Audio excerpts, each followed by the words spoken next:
पवित्र श्रीमद् भागवत गीता, पवित्र चारों वेद, पवित्र कुरान शरीफ, पवित्र बाइबल, पवित्र गुरु ग्रंथ साहिब, पवित्र कबीर साहिब की वाणी में छुपे हुए गूढ़ रहस्य अर्थात तत्व को जानने के लिए कृपया अवश्य सुनिए जगत गुरु तत्वदर्शी संत रामपाल जी महाराज के मंगल प्रवचन।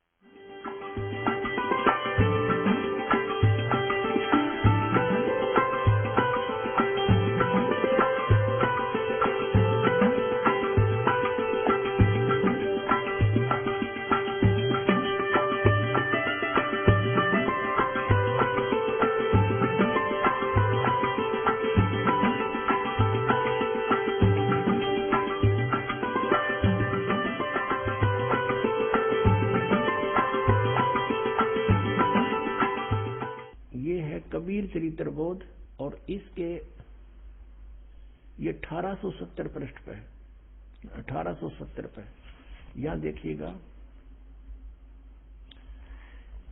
कबीर साहब के पंथों का वृंतांत नंबर 1 है नारायण दास का पंथ। यहां इन्होंने ये नारायण दास पंथ गलत लिख दिया, क्योंकि नारायण दास तो कति कबीर से विमुक्त, कबीर जी से विमुक्त था, उसने तो ये स्वीकार ही नहीं किया था। यहां लिखना था प्रथम चूड़ामणि का पंथ, और दूसरा याज्ञोदास, तीसरा सूरत गोपाल, चौथा मूल निरंजन, पांचवा टकसारी पंथ, और छठा भगवान दास का पंथ, सतनामी सातवां, आठवां कमाली पंथ, ये कमाल का पंथ, कमालिये, ये कमालिये लिखना था। राम कबीर पंथ 9वां, परमधाम की वाणी 10वां, और 11वां जीवा पंथ, और 12वां गरीबदास पंथ। ये गरीबदास छुड़ानी वाले उनका 12वां पंथ है ये। अब यहाँ क्लियर लिखा है, और आगे देखो इनकी वाणी में फिर कैसे लिखा है। अब इससे ये समझ में आओगी ये कहाँ बोले हैं। अब हम आ जाते हैं कबीर वाणी बोध सागर। कबीर वाणी 136 पृष्ठ पे है। द्वादश पंथ चलो सो भेद। अब द्वादश पंथ काल फुरमाना, भूले जीव न जाए ठिकाना, ये कबीर परमेश्वर की वाणी है। और ताते आगम कह हम व्याख्या, हमने भविष्य की बात बता दी तेरे को धर्मदास। और वंश हमारा, ये प्रथम लिखना था, प्रथम हमारा चूड़ामणि शाखा, ये चूड़ामणि है प्रथम शाखा हमारी। यह उन्होंने वहां प्रथम लिख दिया, इन्होंने जग्गू लिख दिया दूसरा, ये प्रथम ये लिख होना चाहिए था, प्रथम ने जग्गू लिख दिया, जबकि यहां लिखना चाहिए था प्रथम, ये चूड़ामणि को प्रथम लिखना चाहिए था। जब पूरे होंगे 12, फिर भी हम इनकी जो अज्ञानता इन्होंने की है स्पष्ट है। ताते आगम कह हम राख्या, वंश हमारा चूड़ामणि शाखा, ये प्रथम समझो। अब प्रथम जागू, जैसे आपने देखा था यहाँ पर, क्योंकि ये पैरेलल चलेगा, जब समझ में आओगी, बहुत उड़ जावा है। प्रथम नारायण दास लिखा नहीं, यहाँ लिखना था ये चूड़ामणि, और दूसरा जागू दास जागू, और तीसरा सूरत गोपाल, चौथा मूल निरंजन, टकसार का पंथ। अब ये याद रह जाएंगे आपके, दोबारा फिर दिखाऊंगा यहाँ पर। अब हम कबीर वाणी कबीर बोध सागर में आगे 136 पृष्ठ पे। ये प्रथम जागू लिख दिया इन्होंने, ये दूसरा जागू होना चाहिए था, और तीसरा सूरत गोपाल, मूल निरंजन की वही नो के नो, वहां क्लियर लिखा हुआ है टकसार का भेद, ये बीजक पंथ, जीवा का पंथ बोले इसने। फिर है छठवां है सतनामी, फिर राम कबीर पंथ, ये ज्ञानी पंथ 10वां, और 11वां ये भेद परम धाम की वाणी, ये परम धाम की वाणी जो पंथ है ये 10वां है, ये 11वां, ये 10वां लिखा। अब 12वां संवत 1775 हुई, ये मिसप्रिंट हो रहा है यहाँ पर, संवत 1775 है, नहीं है 74 होना चाहिए। संवत 1774 में गरीबदास जी का जन्म है, और ये 12वां पंथ गरीबदास पंथ है। संवत 1774 और सन 1717 में गरीबदास जी का जन्म हुआ था। और ता दिन प्रेम प्रगटे जग सोई, यानी गरीबदास जी के बाद कबीर साहब की फिर से महिमा हुई थोड़ी थोड़ी। आगे देखा, आज्ञा रहे ब्रह्म बोध लावे, कोली चमार सब के घर खावे, साख हमारी लेस जीव समझावे, असंख्यों जन्म ठोर नहीं पावे। ये 12वें पंथ प्रगट है वाणी। ये 12वें पंथ के विषय में बता रहे हैं कि मेरी महिमा की वाणी प्रगट फेर होएगी। 12वें पंथ 12वां पंथ गरीबदास पंथ। फिर देख लीजिए, ये है कबीर चरित्र बोध में और 1870 पे कबीर साहब के 12 पंथों का ये 12वां पंथ गरीबदास पंथ है। अब 12वें पंथ का हम फिर आगे यहाँ पर 136-37 पे बोध सागर में और कबीर वाणी चैप्टर पे 12वें पंथ प्रगट हुआ वाणी हवे होता है। 12वें पंथ प्रगट हुआ वाणी और शब्द हमारे का निर्णय ठानी। गरीबदास जी के द्वारा मेरी महिमा की वाणी, मेरी यथार्थ ज्ञान फिर से प्रकट करवाऊंगा। परमेश्वर कबीर जी ने गरीबदास जी में सारा ज्ञान फीड कर दिया, उन्होंने फिर बोला और लिपिबद्ध किया गया। अब कहते हैं 12वें पंथ प्रगट हुआ वाणी शब्द हमारे की निर्णय ठानी। हमारी वाणी को समझने की चेष्टा करेंगे गरीबदासी पंथ वाले, लेकिन समझ नहीं सकेंगे। अस्थिर घर का मर्म ना पावे, ये 12 पंथ हम ही को ध्यावे। अब गरीबदास पंथ तक भी परमात्मा ने बैन लगा दिया कि ये पार नहीं हो सकते। फिर कहते हैं 12वें पंथ हम ही चल आवे। गरीबदास वाले पंथ में कहते आगे चल के हम ही आवेंगे और सब पंथ मिटा एक ही पंथ चलावे।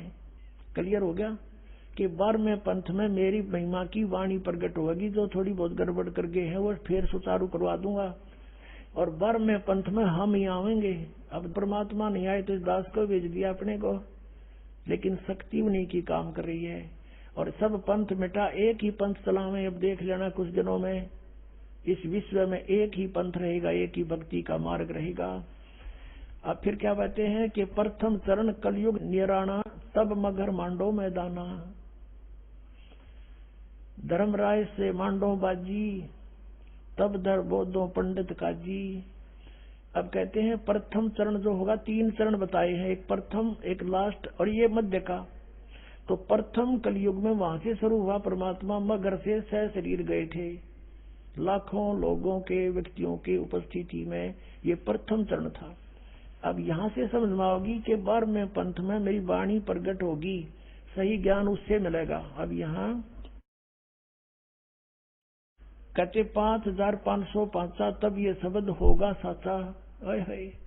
कहते 5505 वर्ष जब कलयुग बीत जाएगा तब ये मेरी बात साची होगी जो आज मैं बता रहा हूँ तेरे को, कि हम प्रकट होंगे, सब ज्ञान सब पंथों को मिटा के एक पंथ चला देंगे। धर्मदास मोरी लाख दुहाई, ये मूल शब्द बार ना जाई, ये बार है। और पवित्र ज्ञान तुम जग में बाखो, मूल ज्ञान तुम गुप्त राखो। मूल ज्ञान जो बाहर पढ़ी, ये बिचली पीढ़ी वंश हंस नहीं तरही। 33 अरब ज्ञान हम बाख्या और मूल ज्ञान हमने गुप्त ही राख्या। गोय माने गुप्त। मूल ज्ञान तुम तब तक छिपाई, जब लग 12 पंथ बिटाई। अब ये 12 पंथों का विनाश हो जाएगा, क्योंकि उनके पास भक्ति का कुछ नहीं, उनकी विधि का पता। अब सच्चाई अब हम प्रकट करेंगे। अब यहाँ देखिएगा, ये कबीर बोध कबीर वाणी हम पढ़ रहे हैं, इसमें और कंसेप्ट क्लियर कर दिया। 134 पृष्ठ पे यहाँ लिखा है कि वंश प्रकार, प्रथम वंश उत्तम। ये चूड़ामणि जी हैं, ये प्रथम वंश तो उत्तम। दूसरा वंश अहंकारी, वो जागू। और तीसरा वंश प्रचंड। चौथा वंश बिरहे। 5वां वंश ये निंद्रा। और 6ठा वंश उदास। 7वां वंश ज्ञान चतुराई। और 8वां वंश 12 पंथ विरोध। 9वां पंथ वंश पूजा। और 10वें वंश प्रकाश। 11वें वंश प्रगट पसारा। और 12वें वंश हवे प्रगट उजियारा। 12वें में गरीबदास जी 12वां पंथ हो गए। इनके द्वारा मेरी वाणी का 12वें वंश प्रगट हुआ उजियारा। मेरी वाणी का यानी मेरी महिमा फिर से कुछ उजागर होगी। और 13वें वंश मिटे सकल अंधियारा। ये दास 13वां वंश है उस परम पिता का। कहते हैं सारा अंधेरा मिट जाएगा, ऐसा ज्ञान देगा वो, सब तरह से सेट कर देगा। 13वें वंश मिटे सकल अंधियारा। एती दगा काल की समाई, तत्व बिंदु की टेक रह जाई। ये काल का इतनी दगा होगी, फिर भी तत्व ज्ञान कहीं ना कहीं सदगतों में छुपा ही रह जाएगा। अब आपको जिसलिए सारा कुछ प्रकरण दिया है, जैसे आप जी ने ऋग्वेद मंडल नंबर 9 सूक्त नंबर 1 मंत्र 8-9 में स्पष्ट देख लिया कि उस परमेश्वर को उग्र गतियां प्रेरणा करती हैं और वो परमात्मा एक सुंदर शरीर को प्राप्त होता है, भासमान शरीर को, और उसके 3 प्रकार का शरीर होता है। और जब उन 3 प्रकार के शरीरों में जो लीला करता है, उनमें से एक में शिशु रूप धारण करके आता है, तब कुंवारी गाय से दूध पीता है। अब जैसा कबीर सागर में लिखा था, तो वहां इसमें करेक्शन करने वालों ने उन्होंने सोचा कि रामानंद से ही जोड़ दिया कि उसने न्यू बता दी तुम कुंवारी गाय का दूध पिएगा, और आगे लिखा वो फिर दूध चला गया, वो दूध का प्रकरण काट दिया इन्होंने। फिर भी मालिक की दया से वो 2 पंक्ति रहेगी। अब गरीबदास जी ने वो निर्णय किया है, क्या? अब पढ़ कर सुनाते हैं आपको। अब परमात्मा ने जो बताया कि मेरी वाणी प्रकट होएगी 12वें पंथ में, गरीबदास वाले पंथ में, लेकिन गरीबदास जी की वाणी को भी गरीबदास के पंथ वाले, उससे पहले वाले कोई नहीं समझ सकेगा। ये मेरी वाणी का निर्णय करने की चेष्टा करेंगे, पर इनको ज्ञान नहीं होगा। और ये 12 पंथ हम ही को जावे, अस्थिर घर का मरम नहीं पावे, असंग जन्म ये ठोर नहीं पावे। अब इस दास के साथ क्या हुआ कि हम छुड़ानी जाते थे, जहां गरीबदास, आदरणीय गरीबदास साहिब जी का जन्म हुआ था, जहां परमात्मा कबीर देव जी उनको जंगल में आकर मिले थे, हमारे पूज्य गुरुदेव जी वहां जाते थे। एक लिंक जोड़ना था, पहले लिखा हुआ था, इसलिए गुरु जी के सतलोक जाने के बाद हमारा वहां पर बहुत विरोध हो गया, क्योंकि हम सच्चाई बतावें, वो अनुवाद गलत करें गरीबदास जी की वाणी का, तो हमारा उनका पार नहीं पड़ी, हमने अलग से आश्रम सेट करना पड़ा। फिर वो इतने विरोधी हो गए कि हमारे साथ हमारी पता नहीं कितनी उन्होंने अफवाहें फैलानी शुरू कर दी, वो गुंडा है, बदमाश है, झूठा है, न्यू है, तो वो कांड करवा दिया करो था कुछ। ये और दूसरे पंथी लाग दिया, आर्य समाज वाले जो उनकी पोल खोल दी, दास ने सच्चाई बता गए, तो सब ने मिलकर ये पंगा पा दिया। लेकिन भगवान का साथ जिसके साथ है, उसका कोई कुछ नहीं बिगाड़ सकता। पहले से 1000 गुना आगे बढ़ गया हमारा पंथ, पूरे विश्व में चला गया परमात्मा का ज्ञान, क्योंकि ये परमात्मा का चलाया हुआ है। और इसमें जो बाधा करता है भगवान के मार्ग में, वो तो अंधा गधा है। हिरण्यकशिपु अंधा गधा था, छाती तोड़वा के मान्या, कहते हरणा को छाती तोड़वाई और ब्राह्मण बाणा कर्म कसाई। आचार्य को आवर जुल्म इसे करें, तो वो कहते हैं इसे ये पापी कहते हरणा को छाती तोड़वाई और ब्राह्मण बाणा और कर्म कसाई।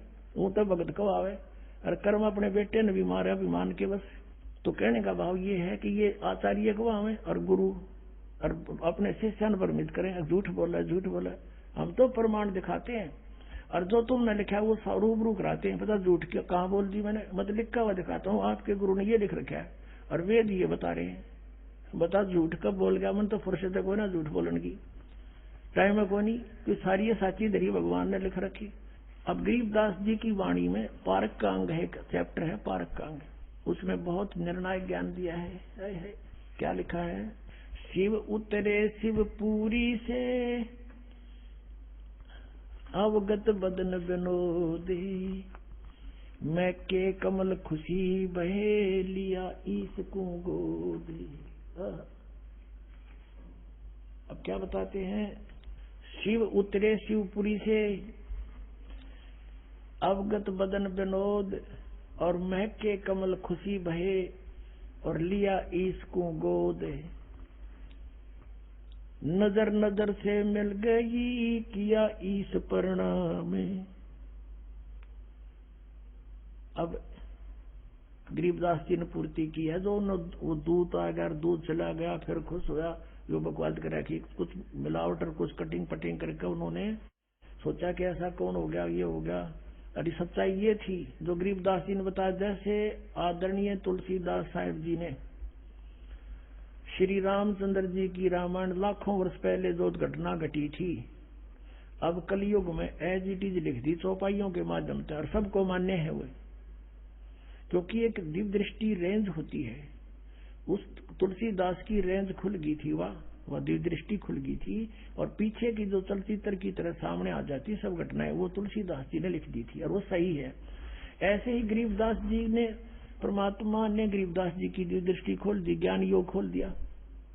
अब वही जो लीलाएं काशी में घटी थी उसे अरबों खरबों वर्ष पहले सृष्टि जहां से प्रारंभ हुई वहां तक की रेंज मालिक की, क्योंकि ये दूरबीन की रेंज होती है दूरदर्शी की, तो परमात्मा जो गरीबदास जी को रेंज दी वह सबसे दूर तक की रेंज की थी।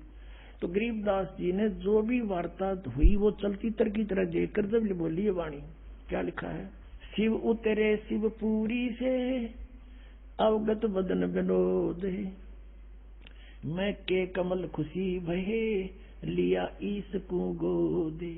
शिव भगवान ने जो साधु रूप में खड़े थे बालक रूप परमात्मा को गोद में ले लिया।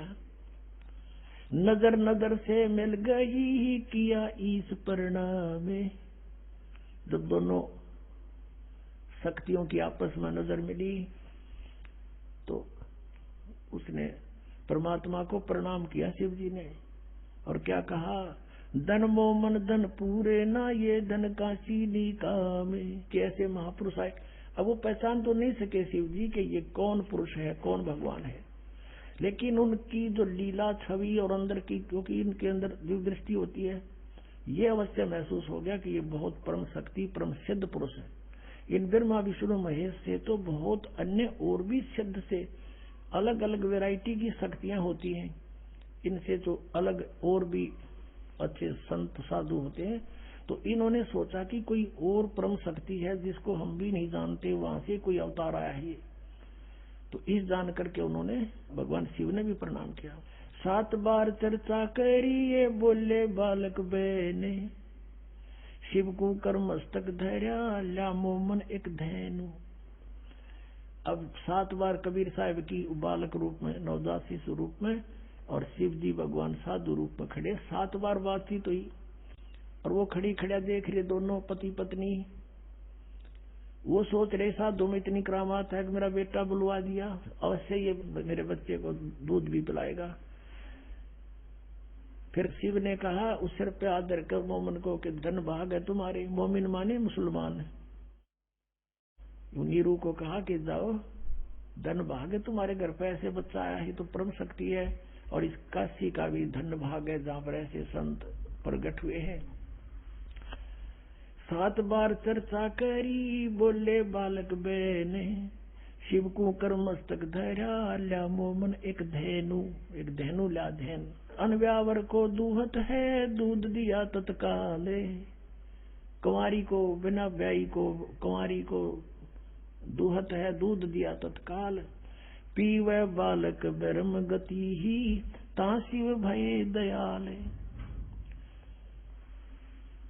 अब यहाँ भी सबक लिख दिया कि कुंवारी गाय का दूध पिया उस बालक ने, और वो परमात्मा की उस सूक्ष्म वेद में लीला में भी लिखा है कि जाके संग बैल नहीं लागा, कि एक गाय ला जिसके संग बैल नहीं लागा, यानी कति अनटच। और वेद बताते हैं, ऋग्वेद मंडल नंबर 9 सूक्त नंबर 1 मंत्र नंबर 8-9 में स्पष्ट किया है कि वो परमात्मा जब आते हैं एक सुंदर रूप धारण करते हैं तेजों में।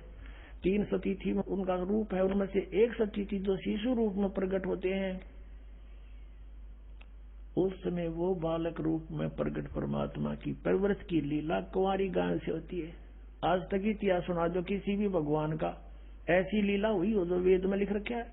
और जिन्होंने भगवान को देखा उन महापुरुषों ने अपनी एफिडेविट दे रखे हैं।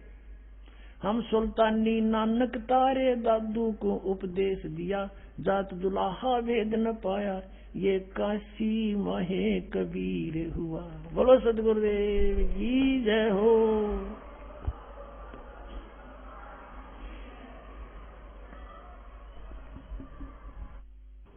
परम पिता परमात्मा पूर्ण ब्रह्म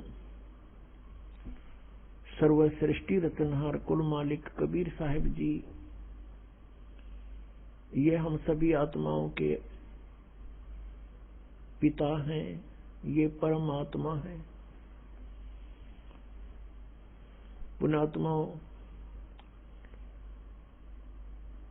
आध्यात्मिक ज्ञान इतना उलझ चुका है कि इसको अब सुलझाना बहुत ही कठिन हो रहा है। ये ऐसा क्यों हो रहा है? हमारे सदग्रंथ क्या बता रहे हैं और हमें ज्ञान क्या मिला? इसका कारण क्या था? इसका कारण है कि ये जिस लोक में हम रह रहे हैं ये काल का लोक है। यहाँ कोई जीव सुखी नहीं, और ये नहीं चाहता, ये यहाँ का जो स्वामी है ब्रह्म जिसको कहते हैं, सरपुरुष भी कहते हैं, ज्योत स्वरूपी निरंजन भी इसी को कहते हैं, ये नहीं चाहता कि यहाँ के प्राणियों को परमात्मा के विषय में जानकारी हो। इसको भय बना रहता है कि यदि इनको अपने मूल स्थान का ज्ञान हो गया और वहां के सुख से ये परिचित हो गए, या कोई नहीं रहेगा। इस डर से ये राजनीति से और घटिया राजनीति से हमें यहाँ रोके हुए हैं, सुनियोजित षड्यंत्र से हमें यहाँ बांधे हुए हैं, रोके हुए हैं। कोई भी क्रिया देख लो हमने विवश होकर करनी पड़ रही है। शरीर ऐसा दे दिया, यदि इसके अंदर टुकड़ा न डालेंगे तो ये काम नहीं करे। इसकी रक्षा करनी पड़े, गर्मी सर्दी से भी बचाना पड़ेगा। सारा जीवन हम इसी शरीर के पालन पोषण में लगे रहते हैं, इसी के रख रखाव में पूरा जीवन खो देते हैं, अंत में इसको भी खत्म कर देता है। यदि ये ना नष्ट होता हो तो कोई दिक्कत ना थी। हम इतने ढीठ हो रहे, इन दुखों को भी देख लेते, कोई दिवस पड़े रहते अभी। लेकिन ये नष्ट भी साथ होता है, ये डर साथ बना रहता है। कहने का भाव ये है कि जब तक हम इस आध्यात्मिक ज्ञान से पूर्ण रूप से परिचित नहीं होंगे, हम परमात्मा की भक्ति ना तो कर सकते और ना ही अपने उद्देश्य में सफल हो सकते। तो इसके लिए हमने उस परमात्मा को पहचानना है। जैसे आज सुबह के सत्संग में आपको सुनाया था कि पूर्ण परमात्मा परम अक्षर ब्रह्म वो स्वयं ही सतलोक से चलकर आता है और अपनी प्यारी आत्माओं को, अच्छी आत्माओं को मिलते हैं, उनको तत्व ज्ञान से परिचित कराते हैं। परमात्मा ऊपर सतलोक में रहते हैं, तीसरे मुक्ति धाम में विराजमान है। अपनात्मा ये चारों वेद प्रत्येक प्राणी के हृदय में समाये हुए हैं, जो विशेषकर हिंदू समाज से संबंधित है। और सभी ये कहा करते हैं कि वेद तो एक सत्य ज्ञान है, वेदों में जो लिखा वो फाइनल है, सत्य है। इसके साथ साथ पवित्र चारों वेदों के साथ साथ पवित्र श्रीमद् भगवत गीता जी और साथ में पवित्र 18 पुराणों को पवित्र हिंदू समाज एक बहुत आदर की दृष्टि से देखता है और इनको सत्य ज्ञान युक्त मानता है। इसको सत्य ज्ञान युक्त मानता है, लेकिन इन ग्रंथों में थोड़ा सा अंतर है। पवित्र चारों वेद और पवित्र श्रीमद् भगवत गीता, ये दोनों का मिलता जुलता ज्ञान है, ये गॉड गिवन है। और पुराणों का जो ज्ञान है वो ब्रह्मा जी का दिया हुआ है, और ब्रह्मा जी से आगे सुना उन ऋषियों ने, दक्ष आदि ऋषियों ने, मनु आदि ने, और अन्य ने अन्य से सुनते सुनते उन्होंने कुछ ब्रह्मा जी के विचार, कुछ अपना अनुभव, कुछ अपनी सोच, अलग अलग, जैसे भी 18 पुराणों के 18 वक्ता हैं। 18 पुराण इसलिए होगी कि उनके वक्ता भिन्न भिन्न हैं, उन्हीं के नाम से उन्होंने अपने अपने हिसाब से उन 18 पुराण बना दिए, वैसे ही 18 पुराणों का ज्ञान एक ही बोध माना जाता है। तो ये जो ज्ञान है पुराणों का, ये गॉड गिवन नहीं है। पवित्र चारों वेद गॉड गिवन है। पूर्ण परमात्मा परम अक्षर ब्रह्म ने इस ज्योत स्वरूपी निरंजन के हृदय में डाल दिए थे, इसके अंतःकरण में डाल दिए और समय निर्धारित कर दिया कि इतने समय के उपरांत ही अपने आप इसके श्वासों से बाहर आएंगे। जैसे परमात्मा की व्यवस्था है, माता को गर्भ रहता है, 9 महीने के बाद ऑटोमेटिकली वो बाहर आ जाता है। इसी प्रकार परमात्मा ने इसमें व्यवस्था की। जब ये पांचों बाहर आ गए, इसने देखा कि इनमें कोई ऐसी जानकारी तो नहीं है मेरी पोल पाट जा। किसने? ज्योत निरंजन ने। फिर इसने देखा पांचवा वेद जो है ये सारा भेद दे रखा था ऊपर का, सतलोक का, कैसे जाना है और किस प्रकार कौन परमात्मा है, तुम यहाँ कैसे फंसे थे। तो ये ज्योत निरंजन काल ने वो पांचवा वेद नष्ट कर दिया और 4 वेद दे दिए भगवान के डर से।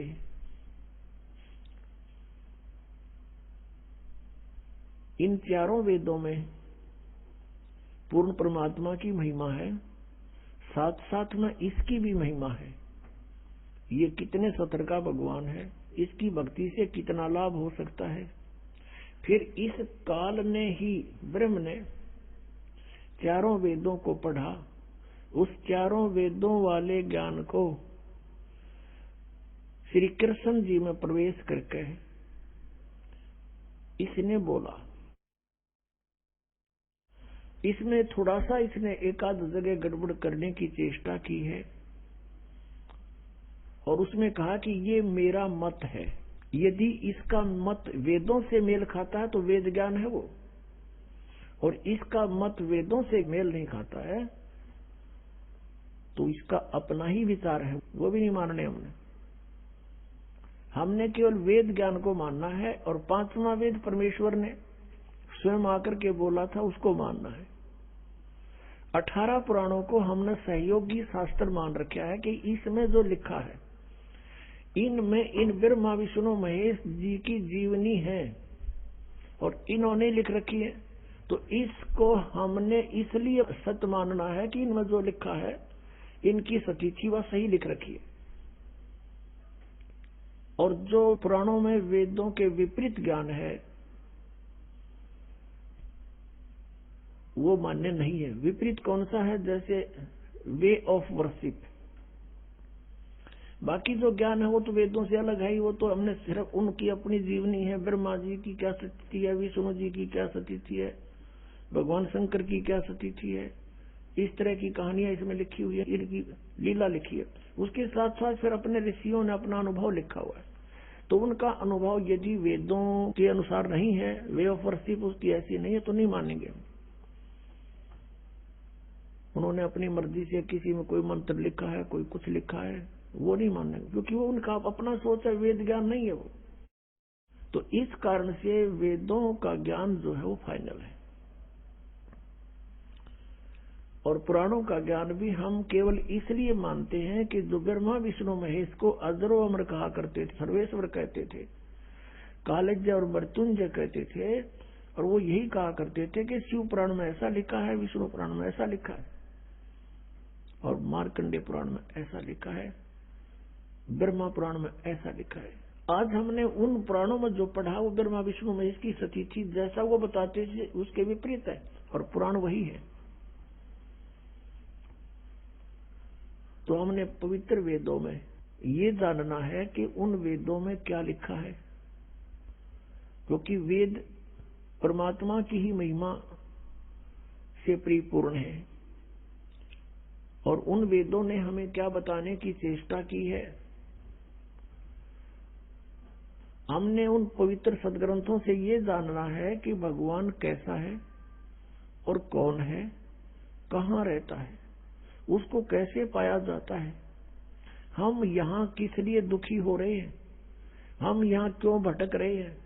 ऋषि महर्षि भी चले गए यहाँ जख मार के, उनको भी रास्ता नहीं मिला, ये कारण क्या है। परमात्मा ने कहा कि 9 मन सूत उलझिया, ये ऋषि रहे जखमार, और सतगुरु ऐसा सुलझा दे, उलझे ना दूजी बार। परमेश्वर ने कहा कबीर साहब ने कि ये 9 मन सूत उलझा दिया इन अज्ञानियों ने, और साथ में इस काल ने, ब्रह्म ने। पुण्यात्माओं, परमात्मा कपड़ा बुनते थे, जुलाहा थे, जुलाहे की भूमिका कर रहे थे, और 1 किलो सूत शेर कहा करते पहले, एक शेर 1 किलोग्राम सूत यदि उलझ जा, सारा दिन ना सुलझाए, क्योंकि जब उसने टूट गया तो गांठ पड़ेगी, गांठ पड़ेगी तो कपड़ा साफ बना नहीं, और कपड़ा सही नहीं बना तो बुनाई मिले नहीं, तो जुलाहे को फेंक देंगे ठाका कि इसमें 20 गांठ लगा दी तूने। तो परमात्मा कहते हैं कि एक शेर 1 किलोग्राम सूत को सुलझाने में सारा दिन लगाना पड़ता है। तो ऐसे ये आध्यात्मिक ज्ञान रूपी सूत 9 मन उलझा दिया इन्होंने। कोई कुछ ज्ञान बताता है, कोई कुछ साधना बताता है, जैसे श्रीमद् भगवत गीता अध्याय नंबर 4 के और श्लोक नंबर 25 से लेकर 31 तक यही बताने की चेष्टा की गई है कि कोई ऐसी साधना करता है, कोई ऐसी साधना करता है, कोई ऊपर को पैर करके योगासन करता है, कोई देवताओं की पूजा करता है, और कोई स्वाध्याय करता है, कोई तीक्ष्ण अहिंसावादी व्रत रखता है, जैसे मुंह पर पट्टी बांध के नंगे पैरों घूमना। और ये सभी अपनी अपनी साधनाओं को पाप नाशक जानते हैं। फिर तुरंत कहा है 4थे अध्याय के 32वें श्लोक में कि इस प्रकार की बहुत विस्तार के साथ यज्ञ यानी धार्मिक अनुष्ठानों की जानकारी सच्चिदानंद घन ब्रह्म की वाणी में, उस परम अक्षर ब्रह्म ने जो स्वयं आकर के अपने मुख से जो वाणी बोली है, वो 5वां वेद है। जिस वेद को काल भगवान ने नष्ट कर दिया था, उसकी पूर्ति करने के लिए स्वयं परमेश्वर ने आना पड़ा, और उस ज्ञान को ऐसे तरीके से बोल के लिखवा दिया कि ये विद्वान पुरुष जो एजुकेटेड मानते थे, संस्कृत के ज्ञाता, वो इन्हों सोचे ये तो ऊट पटांग बकवाद कर रखी है, इसमें कुछ को नहीं तो इसने भी नाश करा देते हैं। तो परमात्मा ने ऐसे गुप्त ढंग से, ऐसी वाणी से, सिंपल सी, ऐसे लोकल सी भाषा बोलकर पूरा माल भर दिया, उसमें पूरा ज्ञान ठोक दिया, और फिर अपने प्यारी आत्मा से बता दिया कि अभी इसको डिस्क्लोज ना करना। जिनके समझ में आई बात, जिनको परमात्मा मिले, सचखंड दिखाया, वापस छोड़ा, उनसे प्रतिज्ञा करवा दी थी कि धर्मदास तो 1,00,000 दुहाई, ये मूल ज्ञान अभी की तो बाहर न जाई। मूल ज्ञान बाहर जो पढ़ी, ये बिजली पीढ़ी हंस नहीं तरही। अगर ये ज्ञान आज से 600 वर्ष पहले डिस्क्लोज हो जाता तो ये नकली संत पंथ ये डंडोरा पीटते मिलते और यही मंत्र देते मिलते। ये अधिकारी थे नहीं उस नाम के देने के, तो डुप्लीकेट पासपोर्ट से भी विदेश नहीं जाया जा सकता। तो ऐसी बात बिगड़ जाती। तो परमात्मा इस भक्ति को इस कलयुग तक लाए हैं। कहते 100 छलछीदर मैं करूं अपने जन के काज। हमारे लिए उन्होंने 100 छलछीदर करने पड़े और उस तत्व ज्ञान को आज बीतली पीढ़ी में लाकर अब डिस्क्लोज करवाया इस दास के द्वारा। इसलिए परमात्मा ने कहा कि धर्मदास तो 1,00,000 दुहाई। ये मूल ज्ञान, ये है मूल ज्ञान। और फिर परमात्मा ने एक वाणी और कही है कि 33 अरब ज्ञान हम बाख्या और मूल ज्ञान गुप्त ही रख्या। 33 अरब वाणी बोल दी हमने इस कबीर सागर में और कबीर साखियों में, दोहालियों में, लेकिन ये मूल ज्ञान जो था अब भी हमने गुप्त रखा हुआ था। और अब ये इस दास के माध्यम से सार्वजनिक करवा दिया भगवान ने, क्योंकि अब ये सभी पंथ नष्ट होंगे।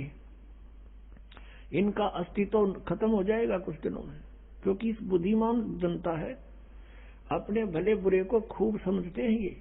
लेकिन अभी तक इनके न्यूना जच्ची है कि ये हमारे जो गुरु हैं ये कति नकली हैं, और उनका उस समय यकीन होगा जब इस दास के ज्ञान को अच्छी तरह समझेंगे और सदग्रंथों से मेल कर लेंगे, फिर उन नकलिया न छोड़कर आप आ जाएंगे। कुछ एक ऐसे व्यक्ति होते हैं जो ना कहे किसी की कहे की माने, और गुरुजी ने जो कह दिया बस ठीक से। उसके बारे में परमात्मा कहते हैं कि चातुर प्राणी चोर है और मूड मुग्ध है ठोठ, संतों के निकाम के इन दे गड़जोट।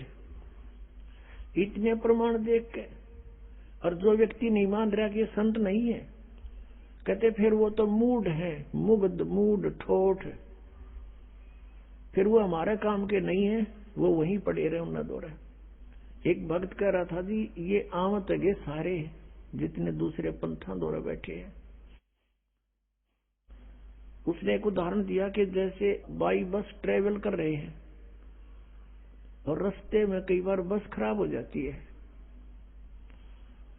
तो कुछ तो बुद्धिमान से जब आइडिया ला लें कि यह खराब होगी, झटकम पटकम होने लग रही है, जब रुक जा और साथ में दूसरी बस आ जाती है तुरंत उतर कर चढ़ जाते हैं, वह ना देखते कदे किराया दोबारा देना पड़े। कुछ ऐसे होते हैं कि कंडक्टर ड्राइवर ने कह दे भाई गाड़ी खराब होगी, वो उतर के फिर दूसरी में बैठे। और उन्होंने कहता कुछ ऐसे होते हैं फिर भी बैठे रहे, कंडक्टर ड्राइवर के कहे पास से भी वे जब उतरेंगे, जब कंडक्टर ड्राइवर भी दूसरी बस में चढ़ लेंगे, वो जब उतरा करें क्या सचमुच ये भी नारा इब्त है। तो कुछ ऐसे हैं जब इनके गुरुजी आते यहाँ तो पलायन कर जाएंगे, क्योंकि जनता इनको जीवन नहीं देगी। यहाँ पर इनका अनमोल जीवन बर्बाद कर रखा, एक सांस की कीमत है। परमात्मा कहते कहता हूं कई जातों कहूं बजा के ढोल, और ये श्वास जो खाली जात है ये 3 लोक का मोल। एक श्वास की इतनी कीमत है, मनुष्य जीवन के कितने जीवन सांस बर्बाद कर दिए, क्योंकि श्वासों से जीवन है जीव का, और ये कितने बर्बाद हो गए सत भक्ति ना करने से। तो वो जो उनके कति श्रद्धालु गणे हैं बिना ज्ञान के, वो जब आओगे यहाँ पर तो वो भी हाथ खड़ा कर देंगे कि हमारा तो लेना कुछ। तो ये भी पुण्यात्मा होगा, कोई ऐसा कह देता है। वैसे यहाँ बहुत से ऐसे महंत हैं जो बहुत से शिष्य बनाए हुए थे, उनके शिष्यों ने उनसे संपर्क साधा इस ज्ञान से परिचित होकर के, और कहा जी देखो आप भी भगवान के लिए निकले हो और हम भी भगवान के लिए ही आपके अनुयायी बने हैं। यदि ये ज्ञान गलत है तो हमें क्लियर करके बता दो। अगर ये रामपाल ज्ञान गलत बोल रहा है तो हमें बताओ, ये प्रमाण दे रखे, और नहीं तो फिर आप भी आओ। अब थोड़ी बहुत देर तक वो गुरु अग्रम मग्रम करता है, लेकिन फिर विवश हो जाता है, क्योंकि उसको भी भगवान चाहिए। अगर इतनी सच्चाई देखकर वो नहीं आते हैं, नहीं मानते हैं, तो वो संत है नहीं, वो तो परमात्मा भी नहीं चाहते, केवल महिमा चाहते हैं अपनी। चेले बने रहे, जय जयकार हो ही रहे, फिर कट्ठे भूत बनेंगे सारे। आदरणीय गरीबदास साहिब जी को जो परमात्मा ने उनको ये तत्व ज्ञान दे दिया था, क्या बताते हैं कि साहिब के दरबार में गायक कोट अनंत और 4 चीज मांगे हैं, रिद्धि सिद्धि मान महंत। उस परमेश्वर के साहिब के दरबार में ऐसा कोई एक इन 4 ने छोड़ के, और चाहे पुरुष अलेख।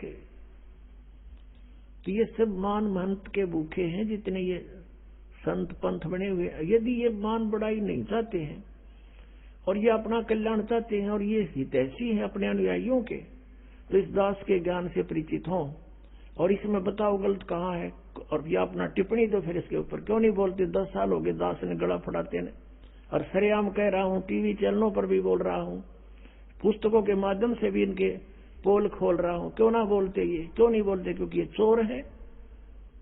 परमात्मा कहते हैं बेखों के लश्कर फिरे ये वाणी चोर कठोर, और सतगुरु धाम ना पहुंचेंगे ये 84 के ढोर। परमात्मा की वाणी को चुरा कर सचखंड का रट ला रहा कर, कह का पता नहीं इन लोगों को। जैसे वेदों को गलत मानने वाला कोई प्राणी नहीं, खासकर हिंदू समाज में। और ये जो राधा स्वामी पंथ है, इन्होंने के गुटी पैर रखी है श्रद्धालुओं को कि हमने वेदों की आवश्यकता नहीं, ना हमने गीता जी की, ना हमने पुराणों से कुछ लेना देना। संत जो वाणी बोलते हैं वो फाइनल होती है। वो वेद भी तो किसी ने लिखे, वेद व्यास ने वेद लिखे हैं। वेद व्यास ने वेद लिखे जरूर है, लेकिन ये वाणी किसकी है? वेद व्यास राइटर है, जैसे गीता जी का वेद व्यास राइटर है, वक्ता नहीं है। ऐसे ही पुराण लिखे हैं, तो पुराण जिसने जो बोला वेद व्यास जी ने लिख दिया। जो चारों वेद थे, जो उनका यथार्थ ज्ञान ऋषियों ने घोट रखा था, वो एज इट इज उन्होंने लिख दिया परमात्मा से प्राप्त करके, क्योंकि भगवान ने आके ज्ञान दिया था। और ब्रह्मा जी से फिर ये ज्ञान सभी ने प्राप्त किया था।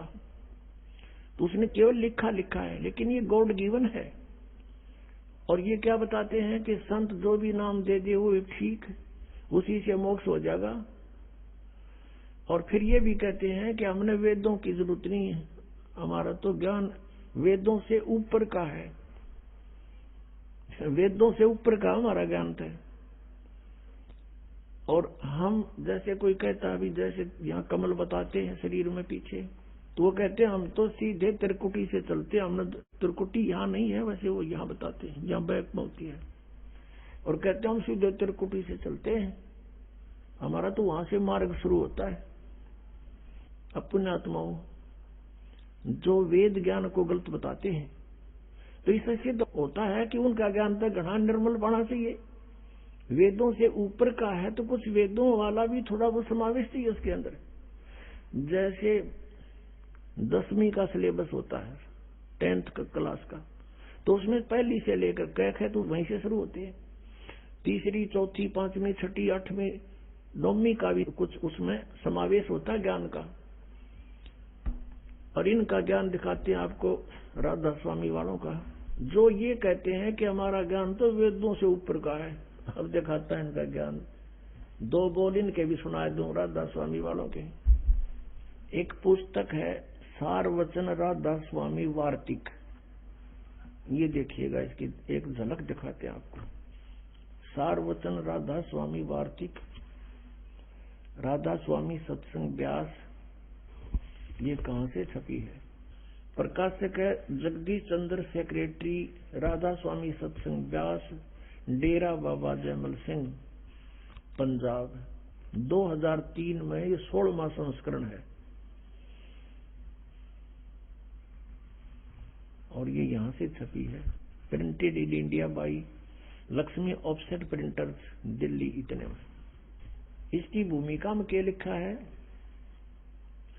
कि सारवचन राधा स्वामी वार्तिक हजूर स्वामी जी महाराज के वचनों का संग्रह है। ये वचन सत्संगों तथा अन्य चर्चाओं के दौरान सत्संगियों ने नोट किए थे। स्वामी जी महाराज के परम धाम सिधारने के कुछ वर्ष बाद इनका संग्रह करके पुस्तक के रूप में छपवाया गया। सन 1902 में बाबा जयमल सिंह जी महाराज ने सारवचन राधा स्वामी वार्तिक को पहली बार गुरमुखी लिपि में छपवाया। प्रस्तुत पुस्तक उसी प्रथम गुरमुखी संस्करण के अनुसार है और अब इसका हिंदी संस्करण प्रकाशित किया जा रहा है। स्वामी जी महाराज का शुभ नाम, जिसने युराधा स्वामी पंथ का चिमटा गाड़ा, जिसका प्रवर्तक माना जाता है, स्वामी जी महाराज का शुभ नाम सेठ शिवदयाल सिंह जी था। आपने 15 अगस्त 1818 में आगरा शहर में जन्म लिया। आपके पिताजी का नाम सेठ दिलवाली सिंह जी तथा माता जी का नाम महामाया जी था। आपके पूर्वज पंजाब के रहने वाले थे तथा घर में गुरु ग्रंथ साहिब का पाठ किया जाता था। आपके माता पिता हाथरस के प्रसिद्ध संत तुलसी साहिब के भगत थे। स्वामी जी महाराज ने भी तुलसी साहिब की काफी संगत की थी। बचपन से ही स्वामी जी महाराज का रुझान अध्यात्म की ओर था। आपने एक कमरे में बैठकर 17 वर्ष सुरत शब्द योग का अभ्यास किया और सन 1861 में बसंत पंचमी के दिन खुले तौर पर आम सत्संग और सुरत शब्द योग का उपदेश शुरू कर दिया। पुण्यात्माओं, अब ये शिवदयाल जी तो थे सन 1818 में जन्मे आगरा में, और इन्होंने 17 वर्ष तक एक बंद कोठड़ी में बैठ के और हठ योग किया। गुरु ग्रंथ साहिब को पढ़ता था, इसके अंदर से परमात्मा का सचखंड सतलोक की तद ढूंढ लिया। फिर कबीर साहब की वाणी में तो ले लिया, करने नो दीदार महल में प्यारा है, एक शब्द है 32 कली का, वो इन्हें खोलना आया ना, इनका समझ में आया नहीं। तो काल से प्रेरणा थी ही इनको, और ये एक नकली सांग जोड़ कर बैठ गए। अब दिखाते इनका के ज्ञान था जो वेदों से भी उत्तम बतावे हैं। और इस पुस्तक के अंदर जो लिखा है, ये कहा गया है कि ये हजूर स्वामी जी महाराज शिवदयाल जी, फाउंडर ऑफ राधा स्वामी, और इसी राधा स्वामी से सच्चा सौदा सिरसा, वही ज्ञान वहीं से उपदेश प्राप्त है उनको। और ये मथुरा के अंदर जय गुरुदेव, और इधर ये ठाकुर जी महाराज थे एक, और दिल्ली में कृपाल मिशन, ये सारा एक का कुएं का पानी है। इस शिवदयाल जी के इस ज्ञान को समझ लेना उनके पास क्या है। और जनौद में एक महाराज हुए ताराचंद जी, वो भी राधा स्वामी के कुएं का पानी भर के यहाँ बांटे थे, वही ज्ञान। ये देखना, ये वही पुस्तक चल रही है, सारवचन राधा स्वामी वार्तिक, ये वही चल रही है। अब हम इसके यहाँ जाते हैं। राधा स्वामी दयाल की दया, राधा स्वामी साहेब, खुलासा उपदेश हजूर राधा स्वामी साहब का। अब शिवदयाल जी के वचनों का खुलासा लिख रखा है, जो उसने बोलिया वो का वो। अब दफा 1 में पढ़ते हम।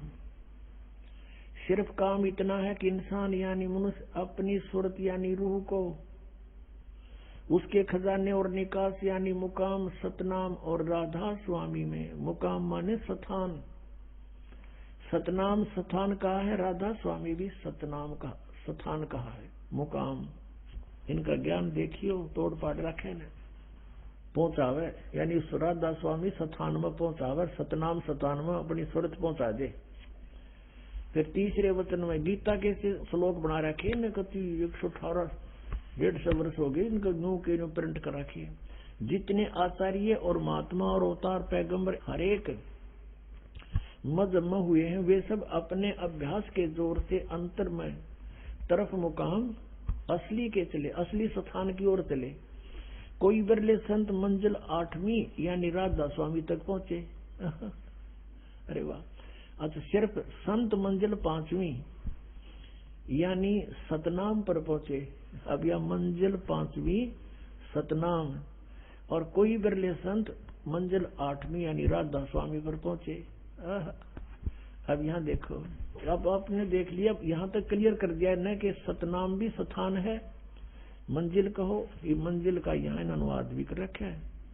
मंजिल माने स्थान, देखियो रहा, मंजिल माने स्थान, यानी ये फिर देख लो, क्योंकि ये घना गहरा ज्ञान है ना, इनका समझ में ना आवा जल्दी से। कोई बिरले संत मंजिल 8वीं यानी सतान 8वीं यानी राधा स्वामी पर, सिर्फ संत मंजिल 5वीं यानी सतनाम पर, सतनाम स्थान हो गया, मंजिल माने स्थान, सतनाम स्थान पे पहुंचे। हरी देखिए 4 वचन प्रश्न नंबर 15 पे, कमाल कर दिया, इसमें तो रिकॉर्ड तोड़ दिया इन्हें, वेद फेल कर दिए सारे। अब समझना चाहिए कि राधा स्वामी पद सबसे ऊंचा मुकाम है, सबसे ऊंचा स्थान है राधा स्वामी, और यही नाम कुल मालिक और सच्चे साहब का है, सच्चे खुदा का है। और इस मुकाम से 2 स्थान नीचे, यानी राधा स्वामी स्थान से 2 स्थान नीचे सतनाम का मुकाम है। देखिए नींद में बोल रहे, तारा गजब वही। अब कहते हैं सिर्फ संत मंजिल 5वीं यानी सतनाम पर पहुंचे, मंजिल माने स्थान, और ये कहे हैं सतनाम तो स्थान हो गया, फाइनल हो गया कि सतनाम स्थान को कहते हैं। ये भी कहते हैं इस मुकाम से 2 स्थान नीचे, और मुकाम भी स्थान उसे, अब सतनाम भूल जाओ हम। इस 2 स्थान नीचे स्थान का स्थान है, ये वेद से गूढ़ ज्ञान है इनका, स्थान का स्थान है। और इस सतनाम को फिर कैसे डिफाइन किया, देखना परिभाषा कैसी बताइए। सतनाम का मुकाम है जिसको, इस सतनाम को संतों ने सतलोक, सचखंड, सतनाम को सतलोक भी कहा है, सचखंड भी सतनाम को कहा है, और सार शब्द भी सतनाम को, सत शब्द भी सतनाम को, और सतनाम भी सतनाम को, और सतपुरुष भी सतनाम को। जय हो राधा स्वामी आलो। ये इनका वेदों से भी ऊपर टॉप मोस्ट ज्ञान है। इन कहेगा नहीं बता सतनाम खान का है कि पीण का है कि तो कोई स्थान है या नाम है। और दिखाता हूँ थोड़ा, और इनकी कति अच्छी हिंदी हो जाएगी। अब एक पुस्तक है संत मत प्रकाश भाग 3, ये 5 भाग हैं इनके संत मत प्रकाश के, और श्री सावन सिंह जी इनके राइटर हैं, यानी उनके सत्संगों का संग्रह है, इसमें वक्ता है। और श्री सावन सिंह जी जो हैं वो बाबा जयमल सिंह जी के उत्तराधिकारी थे तुरंत, और सावन सिंह जी के शिष्य थे ये कृपाल सिंह, जिन्होंने दिल्ली में अपना अलग मिशन बना लिया, और उन्हीं के शिष्य सच्चा सौदा सिरसा में जिन्होंने अलग स्थान बना लिया, सावन सिंह जी के थे। खेमामल नाम था उनका, बलोचिस्तान के रहने वाले थे, और फिर उनको शाह मस्ताना कहने लगे, और उन्होंने वहां अपना अलग से डेरा जमा लिया। ये उन्हीं का ज्ञान है इकट्ठा ही सबका। और अब आपको दिखाते हैं उस बाबा सावन सिंह जी के विचार थे, तो फिर अंडरस्टूड है कि सच्चा सौदा के होंगे, ये देखना। और शिवदयाल जी के होंगे, फिर कहना है कि ये है संत मत प्रकाश भाग 3, ये है संत मत प्रकाश भाग 3, और ये है बाबा सावन सिंह जी, महाराज सावन सिंह जी। संत मत प्रकाश भाग 3 हजूर महाराज सावन सिंह जी के सत्संगों का संग्रह, राधा स्वामी सत्संग व्यास से ये छपा है। प्रकाशक हैं जगदीश चंद्र सेठी, सेक्रेटरी राधा स्वामी सत्संग व्यास, Dera Baba Jaimal Singh, Punjab.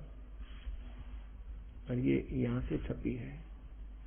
Printed in India by Gopsons papers limited.